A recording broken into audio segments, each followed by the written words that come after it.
आज हम लोग बात करने वाले हैं बीए पार्ट 1 हिस्ट्री ऑनर्स का पेपर 1 का मोस्ट इंपोर्टेंट क्वेश्चन जो वीवीआई क्वेश्चन होता है, उन क्वेश्चनों के बारे में बात करेंगे और उन क्वेश्चन को अभी ही याद कर लेंगे। ये नहीं कि क्वेश्चन पता चल गया कि हाँ ये मोस्ट इंपोर्टेंट क्वेश्चन है, याद नहीं किया, नहीं, उस क्वेश्चन को अभी याद कर लेंगे। इसको अंत तक देखते रहिएगा, जितने भी क्वेश्चन बताएंगे उस सारे क्वेश्चन को अभी याद करवा देंगे। बस वो कैसे याद करना है वो अभी हम बताएंगे और याद भी वो क्वेश्चन को करवा देंगे। चलिए हम लोग देखते हैं मोस्ट इंपोर्टेंट क्वेश्चन कौन कौन है। और एक बात समझिए ध्यान से, हम लोग most important question chapter wise करेंगे ताकि क्वेश्चन जो मोस्ट इंपोर्टेंट कौन कौन से क्वेश्चन है वो चैप्टर से, ये पहला चैप्टर का मोस्ट इंपोर्टेंट क्वेश्चन हम लोग कर रहे हैं। ये मत सोचिए कि याद करने में बहुत दिक्कत होगा, ऐसे कुछ नहीं, याद अभी ही करवा देंगे हम। अभी सब याद, इसको अंत तक देखते रहिए, हम इसको अभी याद करवा देंगे। वो याद करने का कौन सा तरीका होना चाहिए, ये कैसे याद करना है, ये सब अभी हम बताएंगे। तो देखिए हमारा पहला क्वेश्चन है, प्राचीन भारतीय इतिहास के अध्ययन के स्रोतों पर प्रकाश डाले। यानी कि कौन कौन से स्रोत है, सिंपल समझ लीजिए, प्राचीन भारतीय इतिहास के कौन कौन से स्रोत है। क्वेश्चन का अर्थ ये हुआ कि प्राचीन भारतीय इतिहास का स्रोत क्या क्या है। अब इसको समझना पड़ेगा कि क्वेश्चन क्या कह रहा है, क्योंकि इसको ऐसा याद करना है कि ये हमेशा याद रहे। क्या रहे? हमेशा याद रहे, इसको ऐसा याद करना है। अब ये नहीं कि क्वेश्चन जान लिया याद बाद में करेंगे, नहीं, अभी याद करना। देखिए तो प्राचीन भारतीय इतिहास के अध्ययन के जो स्रोत है, अब स्रोत का मतलब समझिए, हम लोग को इतिहास पता कैसे चलता है। स्रोत का मतलब ये हुआ कि कैसे इतिहास पता चलता है। कैसे पता चलता है कि हड़प्पा सभ्यता के लोग यहाँ रहते थे, इस जगह पर, इस नदी के किनारे रहते थे, उनका जीवन ऐसा था, वो उनकी जो सड़कें थी वो अच्छी है, उनका घर अच्छे थे, वो व्यापारी थे, दूसरे देश से भी व्यापार करते थे। ये कैसे पता चला? कोई उस समय का तो लोग अभी है नहीं जो बताएंगे। और बहुत सारे राजा हैं जैसे सम्राट अशोक, चंद्रगुप्त मौर्य, बिंदुसार, इन लोगों के बारे में हम लोगों को कैसे पता चलता है कि इन लोगों की सीमा कहां से कहां तक थी, इन लोगों की जो लोग रहते थे उनकी सामाजिक स्थिति क्या थी, ये सब कैसे पता चलता है। आखिर कुछ तो होगा ना पता चलने का, जो स्रोत क्या है।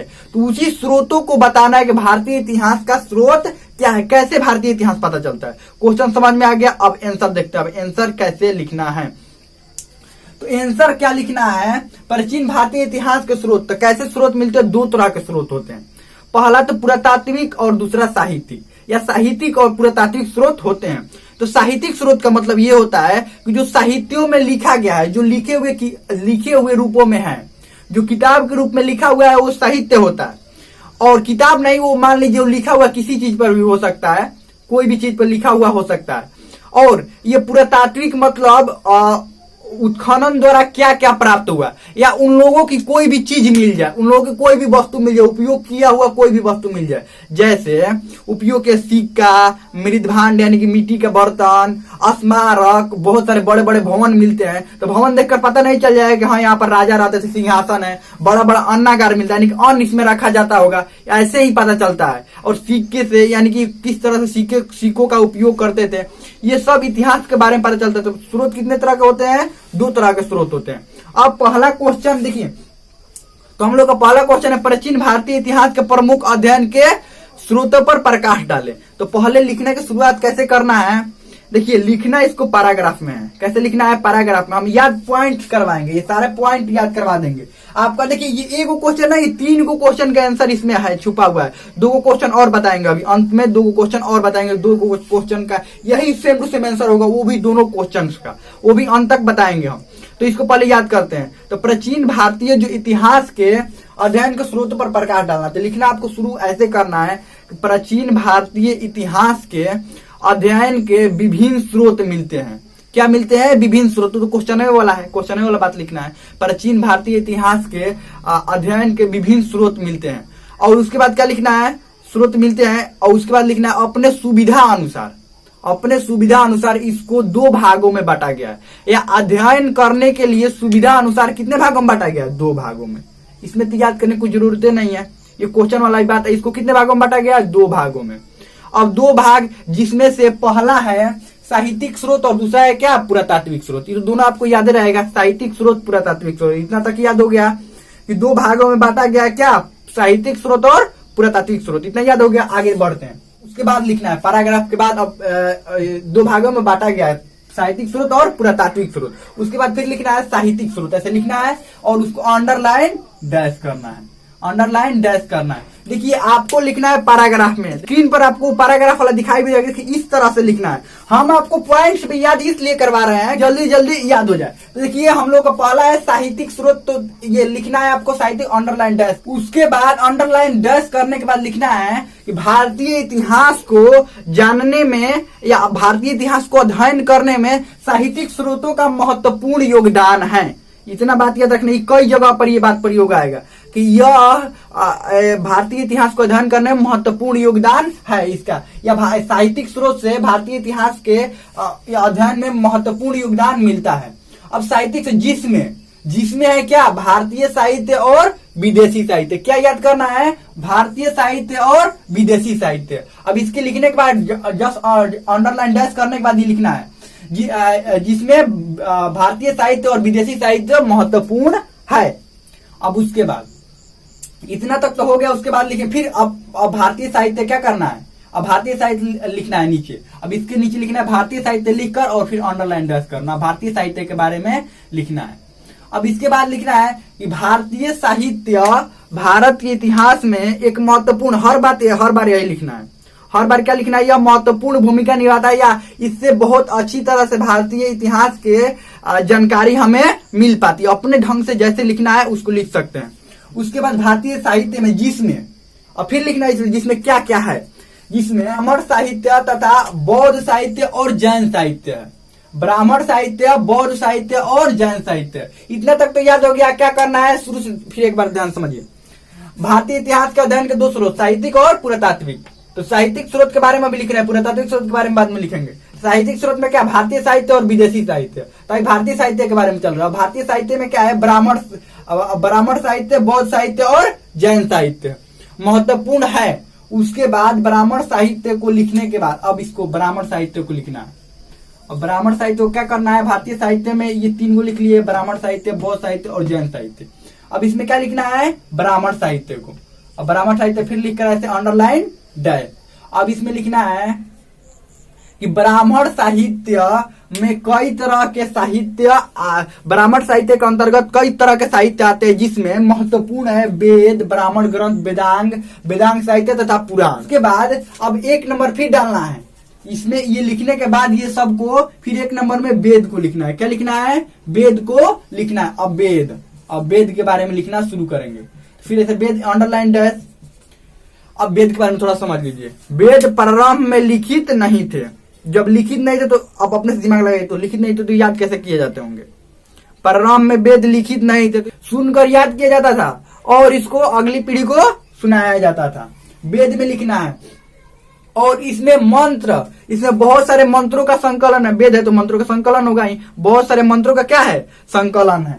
अब उसके बाद ये वेद कितने प्रकार के हैं, वेद कुल 4 प्रकार के वेद है। कितने प्रकार के वेद है, 4 प्रकार का। अगर याद है तो इसका नाम लिख सकते हैं, सामवेद, यजुर्वेद, ऋग्वेद, अथर्ववेद। उसके बाद ये खत्म, वेद का काम खत्म। फिर ब्राह्मण ग्रंथ। अब इसके बाद फिर 2 नंबर में ऐसे डालना, ऐसे 2 नंबर करना है। उसके बाद ब्राह्मण ग्रंथ नीचे लिखकर अंडरलाइन है, क्योंकि ये थोड़ा ज्यादा में आंसर लिखना है, शॉर्ट में आंसर नहीं लिखना है, ज्यादा में पूरा लिखना है। तो आपको ज्यादा कुछ याद नहीं करना है, सिर्फ ये सिर्फ पॉइंट याद कर लीजिएगा। लिखना तो अपने से लिख सकते हैं। अब ब्राह्मण ग्रंथ की रचना क्यों हुई थी, वेद हो गया। अब ब्राह्मण ग्रंथ की रचना इसलिए हुई थी कि वेद बहुत ज्यादा हो गए थे। वेद 4 प्रकार के होते थे, ऐसे याद करने का ट्रिक समझ लीजिए। वेद 4 को वेद हो गए थे, यानी कि ज्यादा हो गए थे वेदों में मंत्र ज्यादा हो गया था, तो इसीलिए उसको यज्ञ करवाने में थोड़ी सी दिक्कत आ रही थी, बहुत ज्यादा हो गया था। तो इसको ब्राह्मण ग्रंथ में बहुत सारे वेदों से मंत्र लिया गया और ब्राह्मण ग्रंथ के एक अलग रचना कर दिया गया। क्यों, यज्ञ करवाने के लिए, ताकि यज्ञ करवाने में क्या हो, आसानी हो। यानी ब्राह्मण ग्रंथ की क्या रचना किया गया, वेदों से ही मंत्र लेकर ब्राह्मण ग्रंथ की रचना किया गया। ब्राह्मण ग्रंथ में लिख दीजिए। उसके बाद आगे बढ़ते हैं, वेदांग साहित्य। वेदांग यानी कि वेदांग साहित्य यानी कि वेदों को, अब देखिए यहाँ पर तो वेद बहुत बड़े हो गए थे तो ब्राह्मण ग्रंथ की रचना हुई थी। अब वेदों को समझने के लिए, पढ़ने के लिए एक अलग साहित्य की रचना हुई। वेद कैसे पढ़ा जाए, कैसे समझा जाए, उसको क्या कहते हैं, वेदांग साहित्य। में क्या लिखना है कि वेदों को पढ़ने और समझने के लिए एक अलग साहित्य की रचना हुई जो वेदांग साहित्य कहते हैं। और उसके बाद पुराण। अब पुराण में लिखना है कि पुराण से भी भारतीय इतिहास के बारे में, प्राचीन भारतीय इतिहास के बारे में क्रमबद्ध जानकारी मिलती है। पुराण कुल कितने होते हैं, 18। पुराण कुल कितने होते हैं, 18। समझ में आ गया। आगे बढ़ते हैं।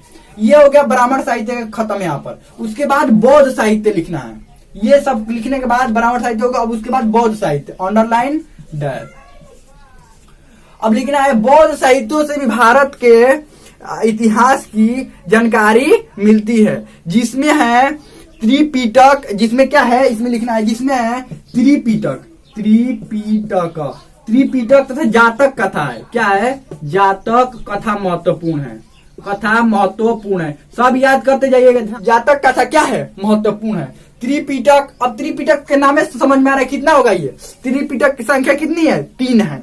और जातक कथाओं से भी बहुत सारे, जातक कथाओं से भी उस समय के सामाजिक, राजनीतिक और आर्थिक जीवन के बारे में जानकारी मिलती है। और इसमें भी लिख सकते हैं जीवन के बारे में जानकारी मिलती है। और जैन साहित्य, अब उसके बाद बौद्ध साहित्य ये खत्म, यहाँ पर बौद्ध साहित्य में इतना लिख दीजिएगा। उसके बाद जैन साहित्य, अब जैन साहित्य लिखना है तो जैन साहित्यों से भी भारतीय इतिहास के बारे में क्या होती है? महत्वपूर्ण जानकारी, सब में लिखना है, महत्वपूर्ण जानकारी मिलती है। जिसमें है भागवती सूत्र, भागवती सूत्र, जिससे महावीर के जीवन के बारे में जानकारी मिलती है, जिससे महावीर के जीवन के बारे में क्या होती है? जीवन के बारे में जानकारी मिलती है, बारे में जानकारी मिलती है। ये हो गया खत्म। तो यानी आप समझ लीजिए साहित्यिक स्रोत, पुरातात्विक स्रोत। साहित्यिक में भारतीय स्रोत और विदेशी साहित्य, भारतीय और विदेशी साहित्य। भारतीय में ब्राह्मण ग्रंथ और ब्राह्मण साहित्य। देखिए यहाँ पर समझ लीजिए ब्राह्मण साहित्य और ब्राह्मण ग्रंथ में अंतर होता है। साहित्य में ये पूरा आ जाएंगे, ग्रंथ में सिर्फ वेदों से मंत्र लिया गया, वो ग्रंथ की रचना की गई, ध्यान रखिएगा। ब्राह्मण साहित्य, बौद्ध साहित्य और जैन साहित्य। अब विदेशी साहित्य देख लेते हैं। यहाँ से विदेशी साहित्य लिखकर अंडरलाइन डैश। यहाँ पर लिखना है कि भारतीय साहित्य के साथ साथ विदेशी साहित्य भी भारतीय इतिहास के जानने में महत्वपूर्ण भूमिका निभाते हैं, क्योंकि प्राचीन समय में बहुत सारे जो यात्री थे वो विदेश से आए थे और भारत के बारे में जानकारी इकट्ठा किया और अपने देश में लेकर साहित्यों को क्या किए? अपने देश में लिखे, इसको लिखकर, और उन साहित्यों से भी हम लोगों को क्या होती है? भारत के बारे में जानकारी मिलती है। ठीक है, तो ये विदेशी साहित्य में कौन कौन से? यूनान एवं रोम। ये सब पॉइंट आपको याद रखना है। लिखना कैसे है? पैराग्राफ में आपको हमेशा लिखना कैसे है? पैराग्राफ में अंडरलाइन डैश करके पैराग्राफ में, पॉइंट्स में नहीं लिखना है। पॉइंट्स बस ऐसे बनाकर उसमें बस लिखते जाना है। स्क्रीन पर आपको पैराग्राफ भी दिखाई दे रहा होगा। आगे बढ़ते हैं विदेशी साहित्य में, यूनान एवं रोम। अब यूनान एवं रोम में क्या लिखना है? यूनान एवं रोम, जिसमें यूनान एवं रोम। अब इसमें लिखना अंडरलाइन डैश करके, जिसमें हेरोडोटस का नाम जानते होंगे, हेरोडोटस, जिसे इतिहास का पिता कहा जाता है। हेरोडोटस के किताब से भी भारतीय इतिहास के बारे में बहुत सारी जानकारी मिलती है। हेरोडोटस को इतिहास का पिता कहा जाता है। हेरोडोटस के किताब से भी भारतीय इतिहास के बारे में महत्वपूर्ण जानकारी मिलती है। उसके बाद मेगास्थनीज। उसके बाद क्या? मेगास्थनीज के जानते होंगे, जो चंद्रगुप्त मौर्य के क्या आया था? दरबार में आया था। चंद्रगुप्त मौर्य के दरबार में आया था, तो वो भी क्या किया था? भारत के सामाजिक, आर्थिक, राजनीतिक जीवन के बारे में यहाँ से अपने इंडिका, उसका किताब है, मेगास्थनीज का बुक है इंडिका। अपने किताब इंडिका में क्या किया था? भारत का वर्णन किया था। हेरोडोटस के किताब से भारतीय इतिहास के बारे में जानकारी मिलती है, और मेगास्थनीज के इंडिका से भी भारतीय इतिहास तथा उस समय के जीवन के राजनीतिक, आर्थिक और सामाजिक जीवन के बारे में क्या होती है? जानकारी मिलती है। इतना तक हो गया।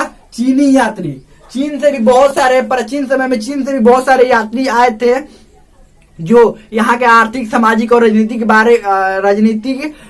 जीवन के बारे में यहाँ से लिखकर अपने किताब में लेकर गए, जिनसे वो हमें जानकारी मिलती है।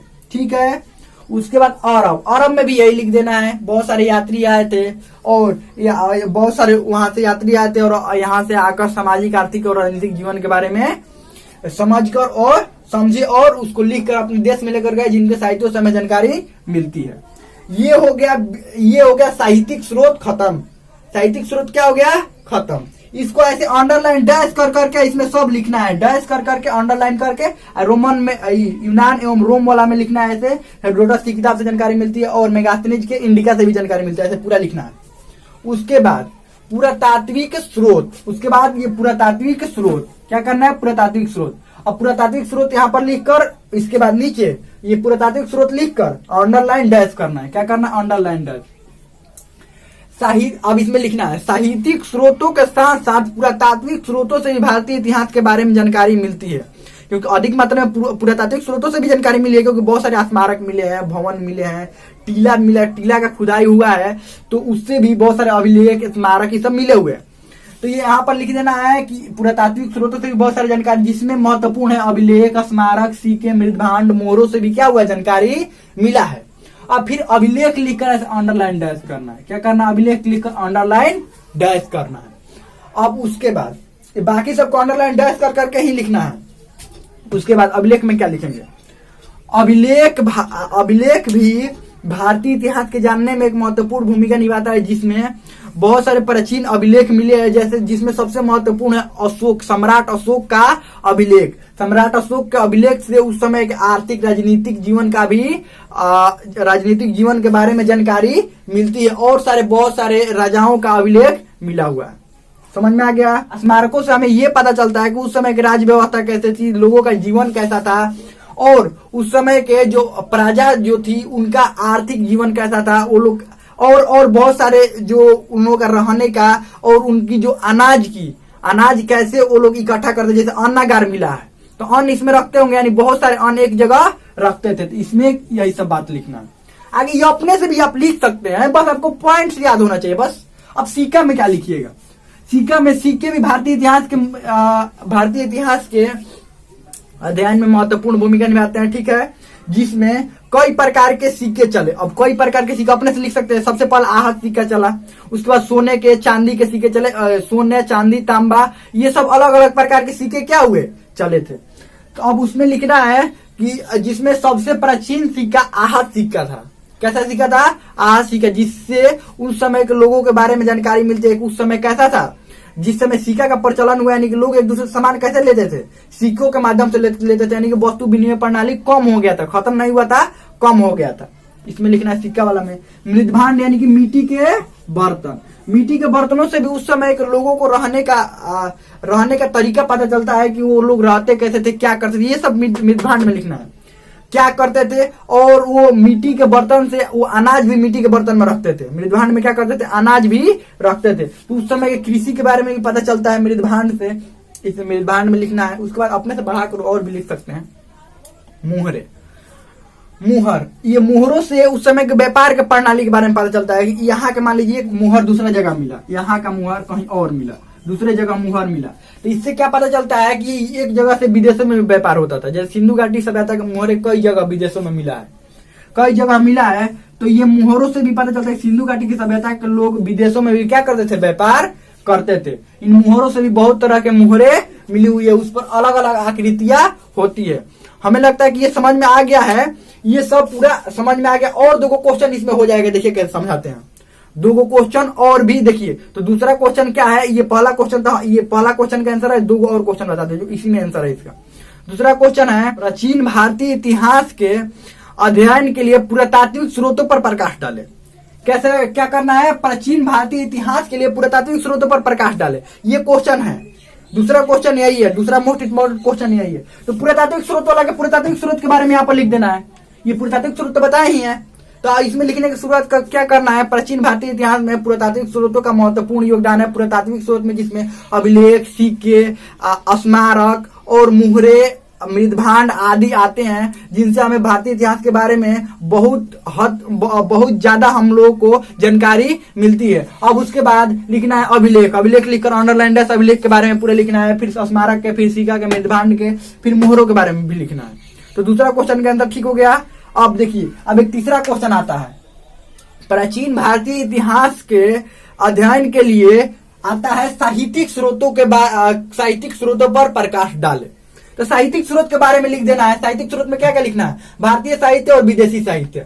साहित्यिक स्रोत भी महत्वपूर्ण योगदान निभाते हैं भारतीय इतिहास के जानने में। साहित्यिक स्रोत भी महत्वपूर्ण योगदान निभाते हैं, भारतीय साहित्य और विदेशी साहित्य।